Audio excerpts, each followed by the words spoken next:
Donc, au lycée Paul-Émile Victor, c'est un lycée de la maintenance.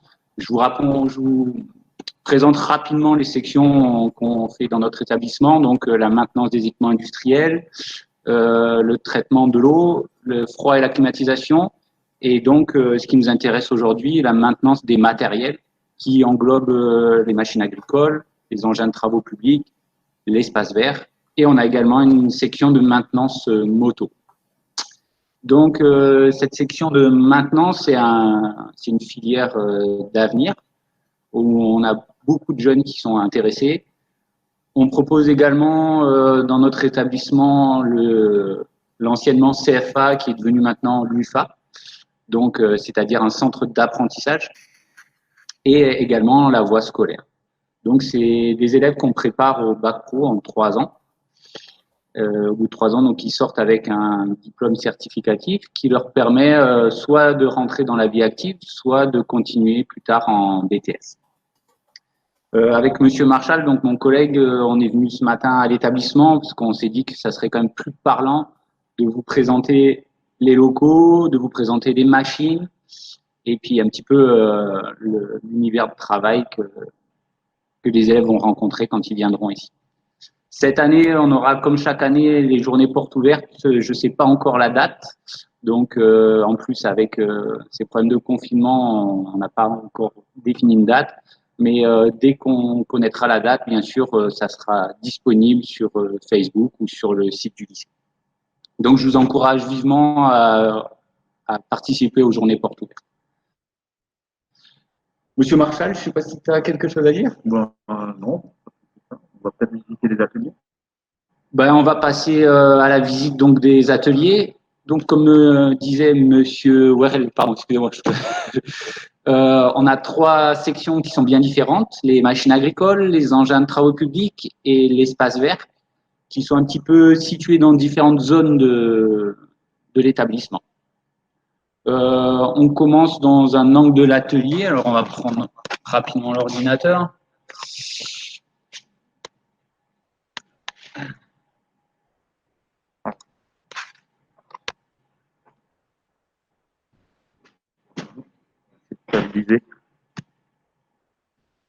Donc ici, on va partir du fond de l'atelier où c'est plutôt la zone de terminale.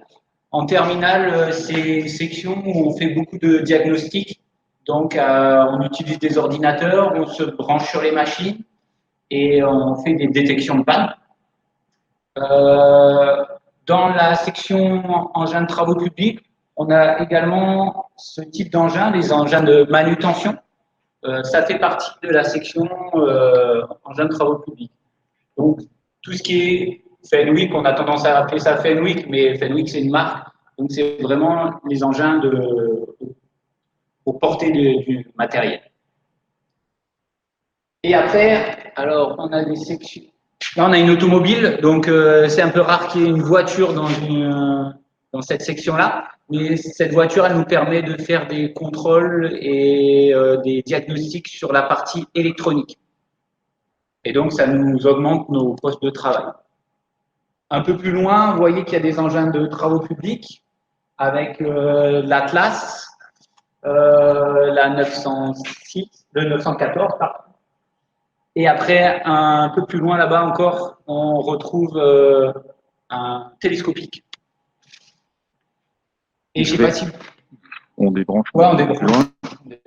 On va se brancher un peu plus loin parce qu'on n'a pas trop de batterie. Tu peux brancher là ou là-bas. Tu veux brancher derrière? Non, mais alors pour l'instant. Pour l'instant, ça tient. D'accord. Pour l'instant, on a assez de batterie. Voilà. Donc ici, on retrouve les tracteurs. On a pas mal de Massey Ferguson, tout simplement parce qu'on a une concession d'Ikeli, sans faire trop de pub, qui est pas loin et donc qui est notre partenaire assez privilégié. De l'autre côté? De l'autre côté, c'est plutôt une zone de seconde et première.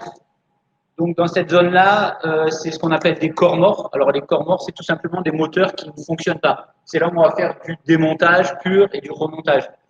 On va dire de la mécanique basique, si on peut appeler ça basique, c'est vraiment l'essentiel. démonter un moteur, faire des mesures, faire des contrôles, et après apprendre à remonter un moteur convenablement. On passe au parquet jardin. Comme on est dans le début de l'atelier, on va également vous présenter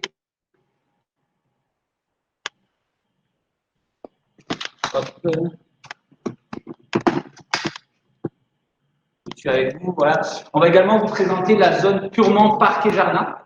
Donc parquet jardin, c'est comme vous pouvez l'imaginer, tous les petits engins qui servent à entretenir les espaces verts.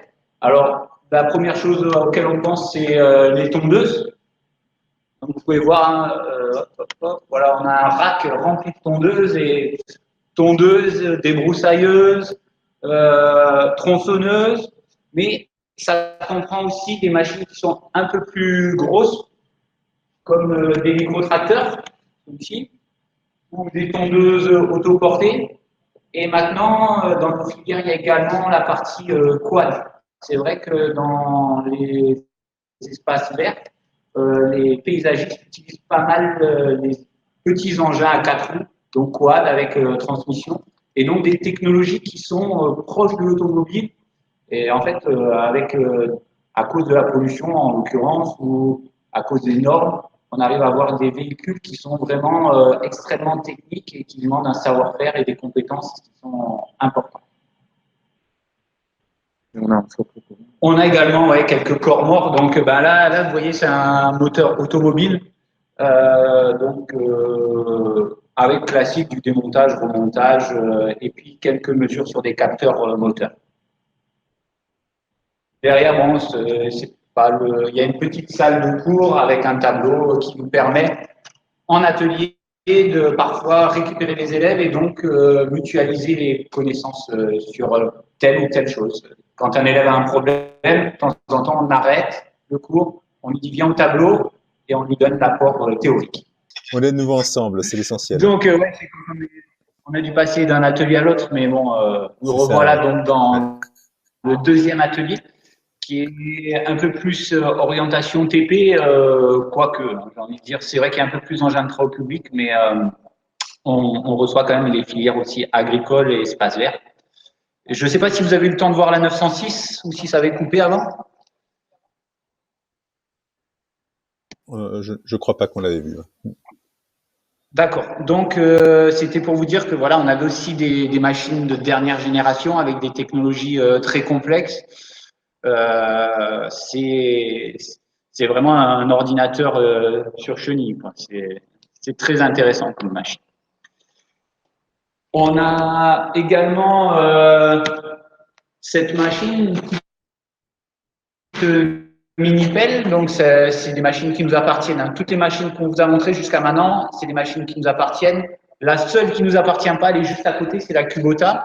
C'est une machine qui a été prêtée par une concession et quand elle est vendue, ils viennent la chercher, ils nous en livrent une nouvelle. Donc c'est pareil, hein, c'est vraiment des machines dernière génération, très intéressantes parce qu'il y a un côté basique et un côté plus compliqué. Après, à côté, on a toute une zone de... Pardon. Hop, on revient.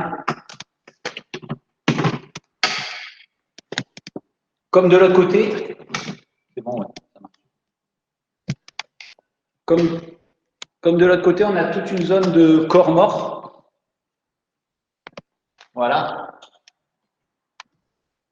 Toute une zone de corps morts avec des moteurs, quoi, en fait. Après, c'est assez classique. On retrouve un petit peu ce qu'on trouvait de l'autre côté. Et tu voulais parler de ça là? Et je vais laisser un peu la parole à Monsieur Marchal, parce que moi, j'ai beaucoup parlé.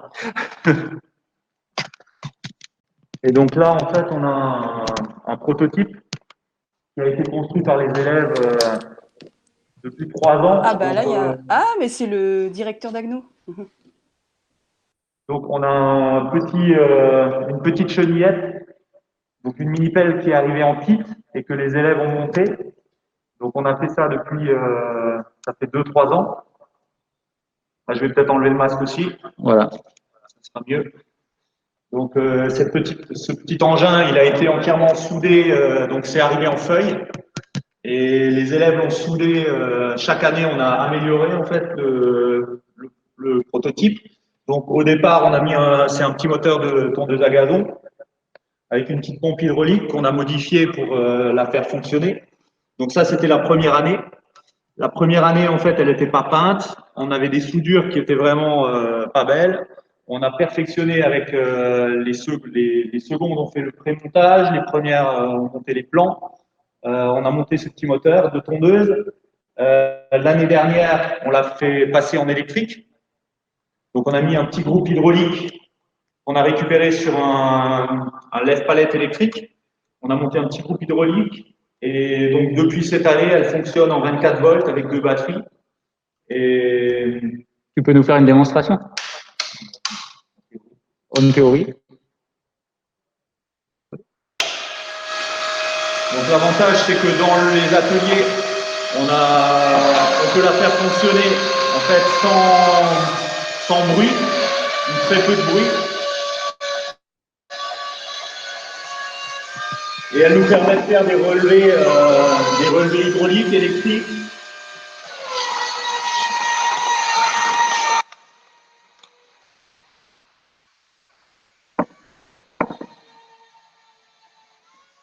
Donc on a aussi fait monter une partie gyrophare, une partie signalisation avec des relais. Bon, par contre, cela, il ne marche pas. Elle est en panne. Voilà. Ok, ça, super. c'est un projet qui s'inscrit un peu dans la réforme de la voie pro. Donc, depuis cette année et l'année dernière, on a effectivement une notion de chef-d'œuvre dans le cursus de formation des élèves. Et voilà, donc ça fait partie d'un projet commun de notre lycée. Super. Eh ben, Voilà. merci pour cette visite de l'atelier. Voilà, la technique a ses limites, mais quand même, on a pu voir quelques petites choses sur le métier de mécanicien agricole. Donc, on a pu voir effectivement par la vidéo et la visite que vous nous avez fait faire le champ de l'intervention du mécanicien en matériel agricole, travaux publics, espaces verts. Est-ce qu'il y a des particularités, des choses qu'il faut dire sur le métier? Ça se travaille, on travaille en extérieur, en atelier, sur chantier, enfin voilà un peu les conditions de travail, etc. Si vous pouvez en dire un mot. Et puis il nous reste 5-6 minutes pour pas trop bousculer les intervenants suivants et se laisser le temps de. Mais peut-être préciser quelques éléments sur les conditions de travail. Alors en fait, c'est un métier qui est vraiment ouvert puisqu'on peut retrouver de l'atelier pur. Donc on peut avoir effectivement le même travail que dans un atelier véhicule automobile. Mais souvent, ça reste quand même des gros véhicules et les opérations de maintenance, les opérations de dépannage, elles s'effectuent à l'extérieur. Une pelle ou un engin de plus de 30 tonnes, on a de gros problèmes pour le transporter. Donc, s'il est en panne, on va toujours essayer d'effectuer la réparation sur place. Donc, on peut avoir des grosses interventions, par exemple sur une 906, pour changer un joint tournant. Donc, on est obligé de séparer la tourelle du bâti. On va utiliser des PPM, donc des grues de levage de plus de 50 tonnes, et on va désolidariser la tourelle des chenilles sur site. Donc, ça peut s'effectuer en fait sur un chantier, n'importe quel chantier, à n'importe quel endroit. Mais on ne va pas pouvoir ramener forcément l'engin à l'atelier. Donc, il y a une grosse partie, surtout dans le TP, qui s'effectue à l'extérieur. Après, pour la partie espace vert, ça va plutôt s'effectuer en atelier. Donc, ça reste un travail semblable au travail de la maintenance automobile, sauf sur du matériel un peu plus petit.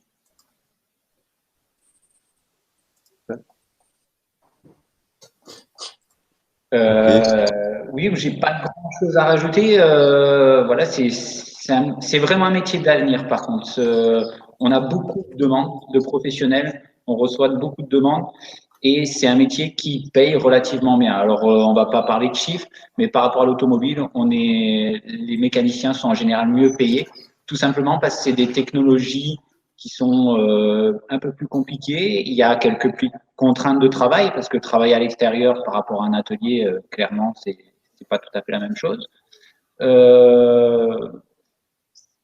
Il y a du travail. C'est vraiment un métier d'avenir. Donc, pour ceux qui sont intéressés par la mécanique, ne pensez pas que à l'automobile, où il existe aussi l'agricole et le TP, qui est quelque chose qui fonctionne.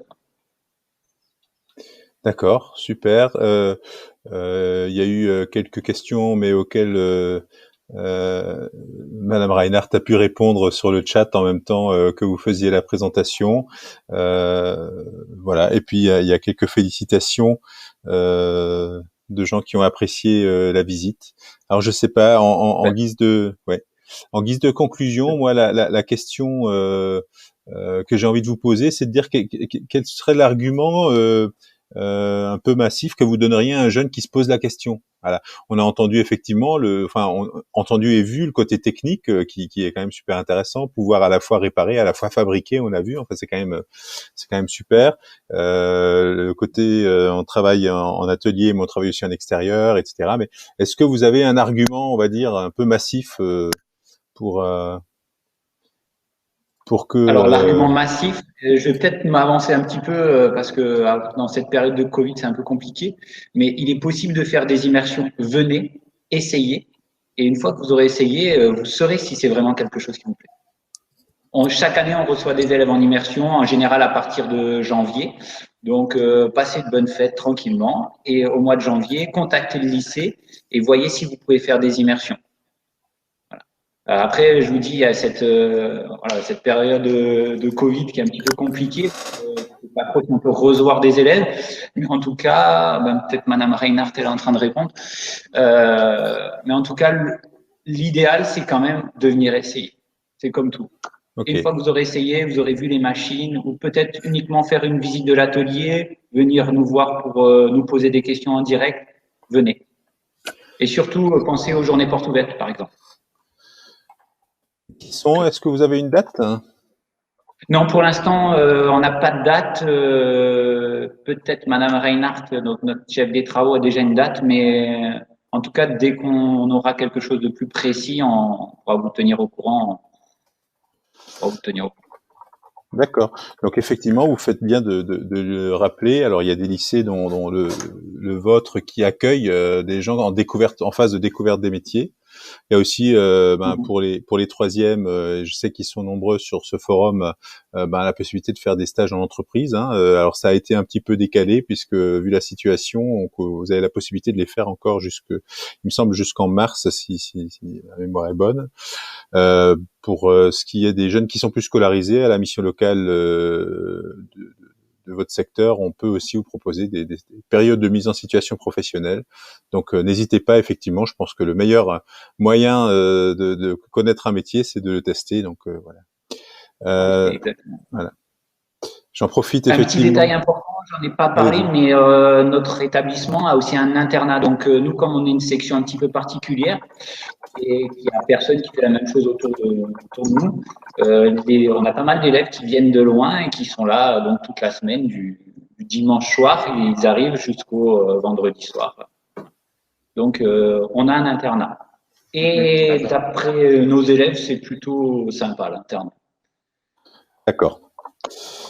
Ok, très bien. Donc, je vous ai remis sur le site du mois de l'orientation, il y a un formulaire de contact. Si vous avez encore des questions, si vous voulez rentrer en contact avec les intervenants, on transmettra l'ensemble de vos questions et éventuellement vos coordonnées aux intervenants. Et puis comme ça, l'échange pourra se poursuivre éventuellement après.